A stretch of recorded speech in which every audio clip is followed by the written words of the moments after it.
नमस्कार, स्वागत है गैलेक्सी टीचर क्लासेस पर, जहां पे हम पिछले वर्ष आए हुए प्रश्न पत्रों को सॉल्व कर रहे हैं आपके सीटेट के एग्जाम की तैयारी करने के लिए, जो कि अगस्त में होने वाला है।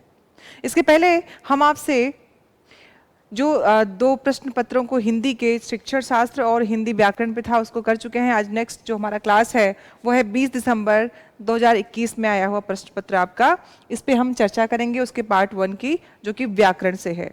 हर बार जो सबसे जरूरी चीज आपको याद रखनी है कि इन परीक्षाओं में जो 30 प्रश्न आपके आने हैं उसमें से भाषा के व्याकरण पे जो प्रश्न होता है वो 15 प्रश्न होते हैं, और 15 प्रश्न आपके शिक्षण शास्त्र पे होते हैं। बच्चों के शिक्षण की पद्धति कैसे उन पे विकास करना चाहिए, उसमें क्या क्या ज़रूरतें होती हैं भाषा विकास को लेते हुए। तो आज का हमारा पहला पार्ट, उसके प्रश्नों पे आते हैं और देखते हैं कि हमें कैसे अपने परीक्षा में इन प्रश्नों को, इन प्रश्न पत्रों को आधार बना के अपनी तैयारी करनी है। तो सबसे पहला, चूंकि गद्यांश को हम पढ़ेंगे सबसे पहले। और आज एक नई चीज आपको ध्यान रखनी है, प्रश्न पत्र सामने हो तो आपको मात्र जो चीज सबसे पहले ध्यान रखनी है कि गद्यांश को पढ़ने से पहले प्रश्न को पढ़ लीजिए। बहुत से लोग कहते होंगे आपसे कि प्रश्न को पढ़ने की जरूरत नहीं है, पहले गद्यांश पढ़िए। लेकिन मैं, चूंकि एग्जाम में आपको जल्दी और सही उत्तरों को देना है, तो सबसे पहले आपको ध्यान क्या देना है कि प्रश्नों को पढ़ लेंगे आप। जब प्रश्नों को पढ़ लेंगे और गद्यांश को पढ़ेंगे तो एक फ्रेम बना होगा कि प्रश्न इस गद्यांश से किस तरह के पूछे गए हैं। तो आपके अंडरलाइन रेखांकित करने की जो आपको रेखांकित करना था, उसके बाद प्रश्नों के उत्तर देने थे, वो हमेशा सही रूप में दिखेगा और प्रश्नों का सही उत्तर दे पाएंगे। तो चलिए, आप जब प्रश्न पत्र में जाएंगे तो पहले प्रश्नों को पढ़ेंगे। मैं आपको गद्यांश के बाद प्रश्नों को ले जाऊंगी, क्योंकि मुझे उनके अंडरलाइन के बाद, रेखांकित के बाद कैसे उन प्रश्नों को उत्तर से जोड़ना है ये आपको सिखाना है। आपके सामने है कि दर्शन वस्तुतः अपने आप को जानने की जीवन पर्यंत चलने वाली शिक्षा है। जीवन पर्यंत, यहाँ पे जीवन पर्यंत चलने वाली शिक्षा है। शिक्षा का तात्पर्य ही देखना है। अब देखिए, यहाँ पे इन्होंने जो सबसे बड़ी बात स्पष्ट कर दी है कि शिक्षा का तात्पर्य ही देखना है। अब इन शब्दों को आप अंडरलाइन करते जाओगे, क्योंकि इन्होंने एक स्पष्ट कर दिया कि दर्शन का तात्पर्य इस गद्यांश के अनुसार क्या है, दर्शन अर्थात देखना। यहाँ देखने का अर्थ जानना ही है। आत्मा क्या है, आत्मज्ञान क्या है, यह कैसे किसे होता है, यह सब विवाद का विषय हो सकता है, परंतु ज्ञान को आदर्श मानकर निरंतर आत्मनिरीक्षण करते रहने से व्यक्ति मानव चेतना के उत्तरोत्तर विकासमान उच्च से उच्चतर सोपानों की अवश्य प्राप्त करता है। इन लाइनों में क्या कहा गया कि हो सकता है दर्शन को लेके आपके मन में या लोगों के बीच में यह अवधारणा हो कि दर्शन कब आया, क्यों आया, कैसे आया, इस पे विवाद तो हो सकता है। लेकिन दर्शन से क्या हो रहा है कि जब व्यक्ति अपने आत्मज्ञान को आदर्श मानता है और अपने आप का परीक्षण करता रहता है। आत्मनिरीक्षण मतलब अपने बारे में जानकारी। आप इन गद्यांशों और पद्यांशों को क्यों पढ़ रहे हैं, जिससे आपको मालूम चलेगा कि मुझे कितना आता है और कितना अधिक जानना है अभी और कितना पढ़ना है। ऐसे ही दर्शन जो आत्मज्ञान कराता है, तो उससे जब हम आत्मज्ञान कर लेते हैं, आत्मनिरीक्षण कर लेते हैं, तो जो मनुष्य है वो अपनी चेतना का, अपने बुद्धि कौशल का, अपने होने का, अपने मानवीय गुणों का विकासमान उत्तरोत्तर, मतलब आगे से और आगे, अच्छे से और अच्छा, और कह रहे हैं उच्च से उच्चतर। 3 अवस्थाएं होती हैं, उच्च, जो एकदम उत्तम, फिर एकदम उससे उत्तम, उससे उत्तम। आप जानते हो 3 अवस्थाओं की हम बात करते हैं। तो उच्च से उच्चतर, फिर उत्तम होता है ना। तो यहाँ पे क्या है, उच्च से उच्चतर सोपानों को अवश्य प्राप्त करता है। यह निर्विवाद है। हम प्रायः आत्म प्रवंचना में जीते हैं। आत्म प्रवंचना की आत्ममुग्धता, जो व्यक्ति अपने बारे में ही गलत फहमियां पाल के बैठा हो कि हमसे बेहतर कोई नहीं, उसको हम बोलते हैं आत्म प्रवंचना। अपने बारे में ही सब कुछ गलत जान के रखना, जबकि यथार्थ में वो बातें सत्य न हो। हम यथार्थ में होते कुछ और हैं तथा दिखाई देते हैं कुछ और। अपने दोषों को पहचानने और स्वीकारने की अपेक्षा उनके औचित्य को सिद्ध करने में सारी शक्ति लगा देते हैं। अब बच्चों देखिए यहाँ पे कि दोषों को पहचानने और स्वीकार करने की अपेक्षा, मतलब लेखक के अनुसार अपने दोषों को जानना और पहचानना ये मनुष्य का गुण होना चाहिए, लेकिन वह उनको न करके औचित्य को सिद्ध करने में सारी शक्ति लगा देते हैं। अब देखिए यहाँ पे हमें क्या करना है, अपने दोषों को जानना पहचानना है, लेकिन हम उसको भूल के कुछ और भी उसके औचित्य के, उसके होने को ही ध्यान देते रहते हैं, ढूंढते रह जाते हैं, उसमें शक्ति लगा देते हैं। लेखक इसकी बात कर रहा है। फिर कह रहे हैं कि व्यक्ति असत्य भाषण को दोष न मानकर सफलता का सूत्र मानता है।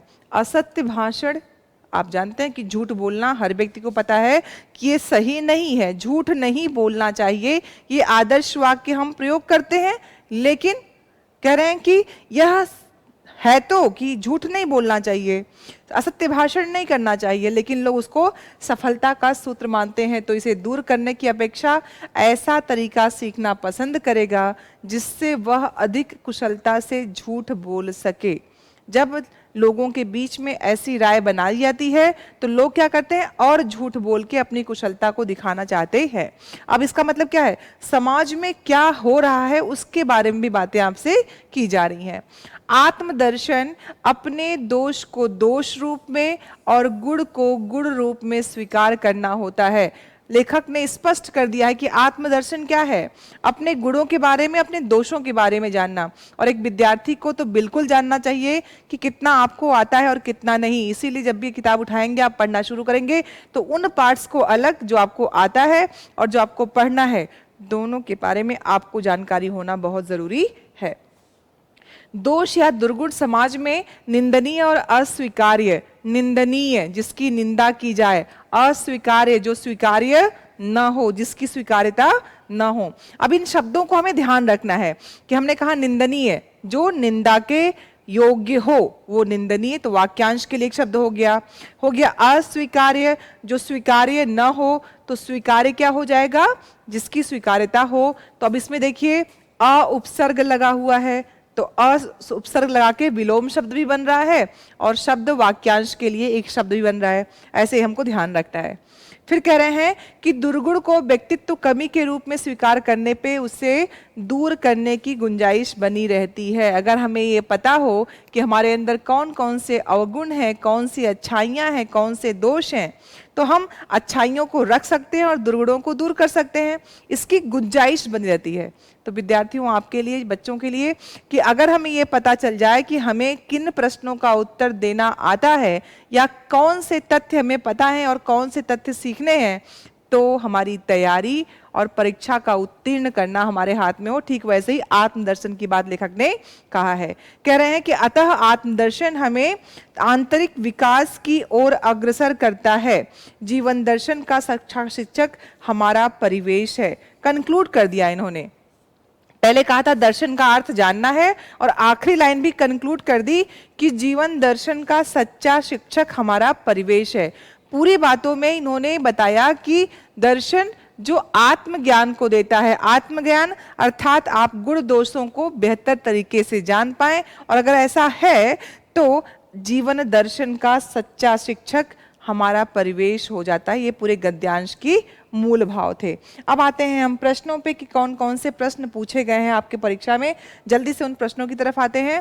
पहला प्रश्न है कि दर्शन का तात्पर्य देखना है, यहाँ देखना किस अर्थ में प्रयुक्त हुआ है। अब देखिए पूरी लाइन वही दे दी कि दर्शन का तात्पर्य देखना, देखना किस अर्थ में है। तो आपने देखा होगा जब हम पहले पढ़ रहे थे गद्यांश, तो वहां पे सीधे सीधे अंडरलाइन किया था कि जानना ही क्या होता है, दर्शन होता है। तो हमें तुरंत अपना उत्तर मिल गया, क्योंकि हमने जब पढ़ रहे थे गद्यांश को, तो इन बातों को कोड किया था, लेखांकित किया था। रेखांकित करते हुए मैं उत्तर तुरंत मिल गया। कैसे मिला? क्योंकि आपने प्रश्न पहले पढ़े हुए थे और गद्यांश में जैसे ही आपने अंडरलाइन किया, आपको आपके प्रश्न का उत्तर मिल गया। कम समय में आपका पूरा का पूरा जो उत्तर है वो आपको मिल जाता है। हड़बड़ी में कई बार पढ़ने से अच्छा है कि एक बार बहुत आराम से गद्यांश को प्रश्नों के साथ पढ़ा जाए, सभी उत्तर सही होने की गुंजाइश बराबर रहती है। दूसरे प्रश्न पे आते हैं। चूंकि हमारा पहला प्रश्न हो गया जानने के अर्थ में, तो सी इसका सही उत्तर हो जाएगा। दूसरा है आत्मदर्शन है पहला ऑप्शन अपने गुण दोष को स्वीकार करना, दूसरों के दोष को क्षमा करना, स्वयं को निहारना, दर्शन शास्त्र का अध्ययन करना। तो आपको सबसे पहले जो एकदम गलत लग सकते हैं, तो दर्शन शास्त्र के अध्ययन की बात बिल्कुल गद्यांश में नहीं कही गई, स्वयं को निहारने की बात बिल्कुल नहीं की गई, दूसरों के दोष को क्षमा करने की बात क्या कही गई या नहीं कही गई, यही हमें ध्यान रखना है। तो अब अगर हमने चारों में कट कर दिया है, तो इसमें सबसे जरूरी चीज क्या है? वो है अपने गुण दोषों को स्वीकारना। क्योंकि हमने क्या सीखा था कि जब हम में स्वीकार्यता बढ़ जाएगी, किसकी? अपने गुण को गुण और दोष को दोष को स्वीकारने को हम जान पाएंगे, तो हमारा क्या हो जाएगा? आत्मदर्शन। क्योंकि यहाँ पे आत्मज्ञान, आत्मदर्शन खुद के गुण दोषों को लेके किया गया था। तो आपका उत्तर संख्या हो जाएगी 2 का ए सही उत्तर हो जाएगा। फिर है तीसरा कि दुर्गुण को दूर कैसे कर सकते हैं। आपने पढ़ा था कि अपने दुर्गुणों को कैसे दूर कर सकते हैं, जब उसके बारे में आत्मज्ञान हो। आत्मज्ञान कब होगा? जब गुण दोषों को स्वीकार कर लेंगे। स्वीकार्यता की बात आई थी, तो जाहिर सी बात है, देखते हैं क्या यहाँ पे लिखा है स्वीकार्य।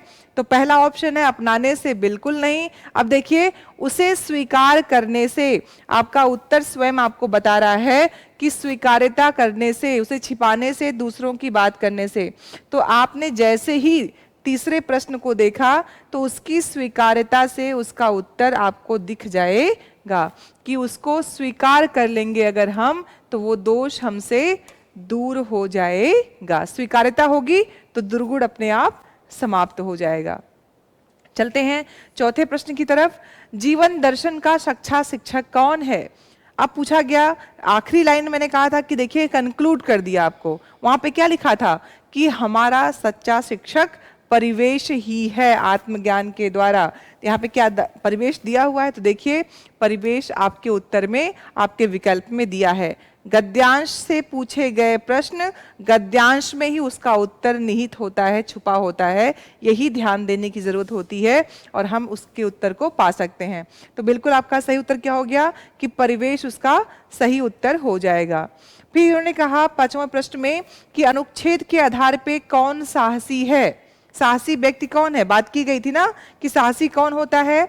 अपने दोषों को स्वीकार करने वाला, अपने दोषों को छिपाने वाला, अपने गुणों का वर्णन करने वाला, या अपने गुणों को छुपाने वाला। यहाँ पे स्वीकार्यता की बात थी। इस प्रश्न से मिलता जुलता प्रश्न एक और था। तो चूंकि साहसी व्यक्ति की बात की गई, तो आपको मालूम है इसका उत्तर होगा कि अपने दोषों को स्वीकार करने वाला व्यक्ति वही साहसी है अनुच्छेद के अनुसार। तो सही उत्तर क्या हो जाएगा आपका? हमारा सही उत्तर कि अपने दोष को स्वीकार करने वाला व्यक्ति वही साहसी है। तो प्रश्न संख्या 5 का सही उत्तर आपका ए हो जाएगा। अगला है 6वां प्रश्न कि आत्मदर्शन से, अब आपको भरना है उसमें चारों विकल्पों में से आध्यात्मिक, आंतरिक, शारीरिक, भावनात्मक। आत्मदर्शन से किसका विकास होता है? तो आपने देखा था कि जब हम इसको पढ़ रहे थे, तो उसमें आध्यात्मिक, आंतरिक, शारीरिक, भावनात्मक में से चूंकि हम खुद को जानते हैं, आत्म दर्शन से जब खुद के गुण दोष जानेंगे तो किसका विकास होगा? तो उसमें हमारा जो विकास होगा वो आंतरिक विकास होगा आत्मदर्शन के द्वारा। तो आपका सही उत्तर बी उत्तर सही हो जाएगा प्रश्न संख्या 6 का। आते हैं 7वें प्रश्न में कि दुर्गुण में उपसर्ग तथा मूल शब्द। देखिए प्रश्न का उत्तर किस पे आ गया? उपसर्ग पे। उपसर्ग जो शब्द के पहले लगे, जो शब्द के पहले लगता है उसको हम क्या कहते हैं? जो शब्द के पहले लग जाता है उसको हम बोलते हैं उपसर्ग। तो शब्द होगा और शब्द के पहले जो लगा होगा। अब चूंकि सही आपको ढूंढना है शब्द, मूल शब्द भी और उपसर्ग भी। तो उपसर्ग 3 तरह के प्रयोग करते हैं, संस्कृत के, हिंदी के और आपके विदेशज। अब यहाँ पे देखिए शब्द कौन सा है? दुर्गुण, गुण शब्द है, तत्सम शब्द है। इसका मतलब इसमें जो प्रयुक्त होगा वो संस्कृत का उपसर्ग होगा। तो जैसे ही आपको ये याद आया, तुरंत आपको शब्द याद आएगा दुह, जिसमें दुष और दुर 2 शब्द के उपसर्ग प्रयोग होते हैं। तो आप देखिए क्या यहाँ पे दूर कहीं पे है जो र में स्वर नहीं होता है। जैसे ही आप नियम याद करोगे आपको सी का ऑप्शन सही दिख जाएगा। दूरधन गुण दुर्गुण हो जाता है, जो व्यंजन संधि को दिखाता है, व्यंजन संधि का उदाहरण है। और आपका सही उत्तर ऑप्शन सी 7वें प्रश्न का हो जाएगा। फिर 8वां प्रश्न है, आत्मदर्शन का उचित विग्रह है। मतलब आत्मदर्शन शब्द को आप अलग करेंगे तो कौन सा सही विग्रह होगा। मतलब अब आत्मदर्शन शब्द कम समास विग्रह करेंगे, ये सामासिक शब्द है। सामासिक शब्द क्या होता है, जहां पे हम कारक चिन्ह या अन्य शब्दों को हटा के शब्द को छोटा कर देते हैं। तो अब देखिए कि आत्मदर्शन का उचित विग्रह क्या होगा। पहला लिखा है आत्मा और दर्शन, बिल्कुल नहीं, चूंकि आत्मदर्शन आत्मा का दर्शन, तो अब क्या होगा आत्मा का दर्शन, आत्मा में दर्शन, आत्मा या दर्शन। तो हम खुद को स्वयं के दर्शन की बात कर रहे हैं, हमारा आत्म और उसका दर्शन। तो आत्मा का दर्शन ये स्वयं के दर्शन की बात है, तो आपका ऑप्शन बी सही हो जाएगा। प्रश्न संख्या 8 का जो सही उत्तर होगा वो क्या हो जाएगा, बी, आत्मा का दर्शन। चलिए बहुत अच्छा। अगला है 9वां प्रश्न, समूह से भिन्न शब्द छांटना है। मतलब जो चारों शब्दों में 3 शब्द एक जैसे होंगे लेकिन एक शब्द उससे अलग हो। अब देखते हैं कि संबंध वाले शब्द कैसे छांटते हैं। अब देखिए, साहसी क्या होता है, व्यक्ति होता है। ज्ञानी कौन होता है, व्यक्ति होता है। वाणी शरीर के अंदर का अंग है, जब हम बोलते हैं तो वाणी बोली जाती है। लेकिन अभी तक देखिए, साहसी, ज्ञानी और तीखी, ये चीजें क्या हैं, जुबान तीखी हो सकती है, व्यक्ति साहसी हो सकता है, व्यक्ति ज्ञानी हो सकता है, लेकिन वाणी क्या है, उससे इतर है। तो आप समूह से भिन्न शब्द ये ढूंढ लेंगे कि बाकी 3 शब्द तो क्या है, व्यक्ति के बारे में विशेषण है, लेकिन जो वाणी शब्द है वो अंग को दिखा रही है। तो आपका शब्द का रूप सही रूप में आपके समक्ष आ जाएगा। ठीक है, अगला देखते हैं जल्दी से, प्रश्न संख्या 10 और 10 और 15 में हम काव्यांश जो आपका होता है, पद्यांश होता है, उसके आधार प्रश्न है। पहले कविता पढ़ लेते हैं, उसके बाद उसके प्रश्नों को देखेंगे और हम अंडरलाइन भी करते हुए जाएंगे।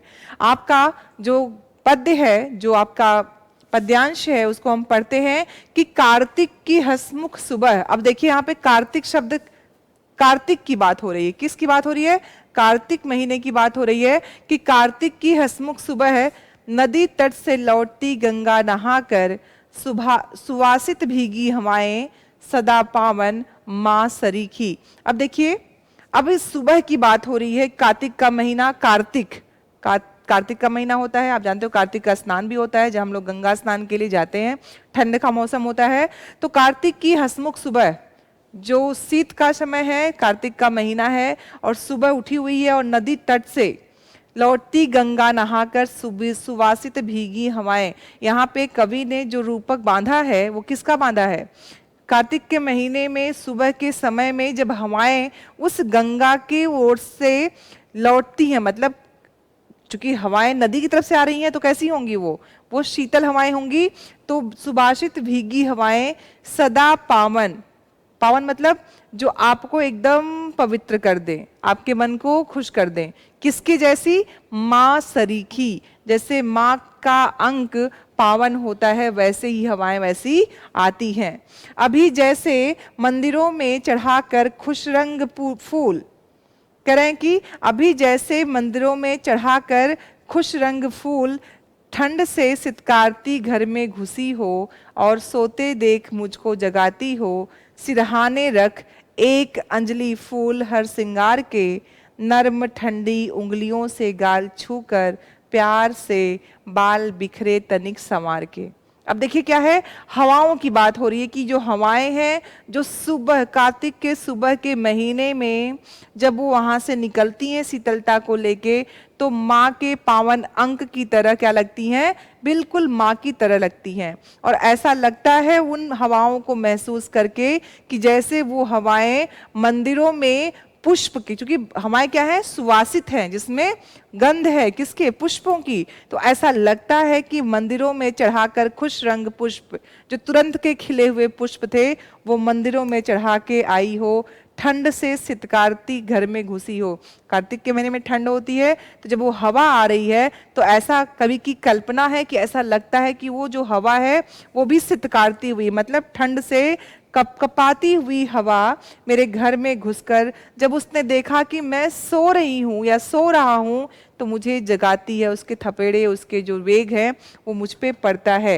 सिरहाने रख, और जब वो हवा आती है तो ऐसा लगता है कि मेरे सिरहाने, मेरे सर के पास किसी ने अंजुलि भर, एक अंजुलि भर हर श्रृंगार के पुष्प रख दिए हों, और वो हवा जब मेरे गालों को स्पर्श करती है और मेरे बालों पे उसका स्पर्श होता है तो मुझे ऐसा लगता है कि मानो उन हवाओं ने अपने हवा के माध्यम से फिराई हो उंगलियां मेरे प्यार से गालों पे और मेरे बालों को थोड़ा सा बिखरा दिया। हवा चलती है तो चेहरे पे महसूस होती है, बाल भी उड़ते हैं, तो कभी की कल्पना है कि ऐसा लगता है कि सोते हुए मुझे वो युवती, युवक कोई भी हो सकता है कि हवा सितकारती हुई आती है घर में, और जब मुझ तक पहुंचती है और मेरे गालों और बालों को छूती है, सहलाती है, तो ऐसा लगता है कि किसी ने अपने कोमल हाथों से मेरे गालों को छू दिया हो और मेरे बालों को बिखेर दिया हो। ये कविता के भाव हैं, उसका अर्थ है। अब देखिए इसमें प्रश्नों को देखते हैं कि कविता में किस हिंदी महीने की सुबह का वर्णन है। अब शुरुआत किससे हुई थी? कार्तिक महीने, तो आपको तुरंत सही उत्तर मिल जाता है कि कार्तिक महीने की बात की गई थी। दूसरे प्रश्न को देखते हैं, हवाओं को किसके समान माना है? तो हवाओं को माँ के समान, माँ सरीखी, तो आपको तुरंत उसका मिल गया क्योंकि आपने उसके भावार्थ को देख लिया था कि हवाएं माँ सरीखे लग रही हैं जो गंगा के किनारे से उठती हुई बयार के रूप में आ रही हैं। फिर कह रहे हैं कि हवाएं सिरहाने कौन से फूल रख के गई हैं? तो सिरहाने लगे अंजुरी भर हर श्रृंगार के पुष्प, तो हर श्रृंगार के पुष्पों की बात की गई थी, तो आपका तुरंत उत्तर वहां पे मिल जाता है। अगला प्रश्न है कि नदी की ओर से आने वाली हवाएं कैसी हैं? सूखी, शुष्क, गर्म की भीगी?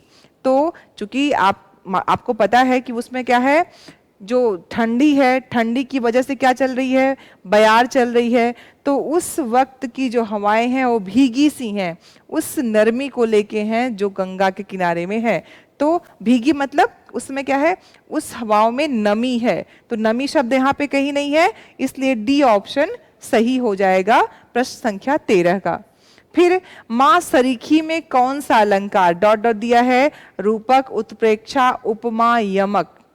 अब चूंकि मां सरीखी कौन है? हवाएं, हवाएं मां के समान लग रही हैं, जहां पे समानता की बात होती है उपमेय उपमान होता है और वाचक धर्म के द्वारा बातें की जाती हैं। आपको पता है वहां पे कौन सा अलंकार होता है? वहां मां सरीखी, मां के समान, हवाओं को ही क्या कर दिया है? मां के रूप में बांध दिया गया है, तो यहाँ पे रूपक अलंकार हो जाएगा। और जब मां के समान की बात सम शब्द आता, जैसी वैसी ऐसे कोई शब्द नहीं आए हैं।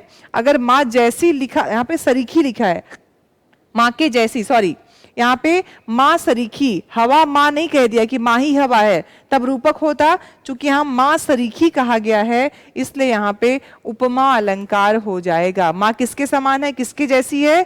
हवा के जैसी, हवा मां के जैसी लग रही है, तो यहाँ पे इस अलंकार आपका हो जाएगा, बदल जाएगा, प्रश्न संख्या का तीसरा उत्तर हो जाएगा।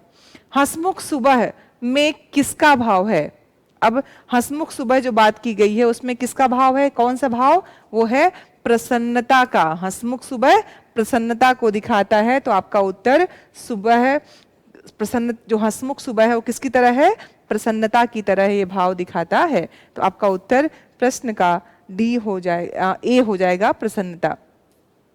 चलिए, ये तो कुछ हमारे प्रश्न थे जो प्रश्न आपके भाषा के व्याकरण से थे, और हम अगले क्लास में बात करेंगे शिक्षण से संबंधित उन 15 प्रश्नों को जो हिंदी भाषा से संबंधित हैं। तो देखते रहिए हमारे चैनल गैलेक्सी टीचर क्लासेज, जुड़े रहिए, पढ़ते रहिए। अध्यापक बनने के आपके सपने को हम पूरा करेंगे अपने इस ऑनलाइन प्लेटफॉर्म के द्वारा, और आपको करना है पढ़ाई और पढ़ाई हमारे साथ, जिससे आपके यह स्वप्न हमारे साथ पूरा हो सके।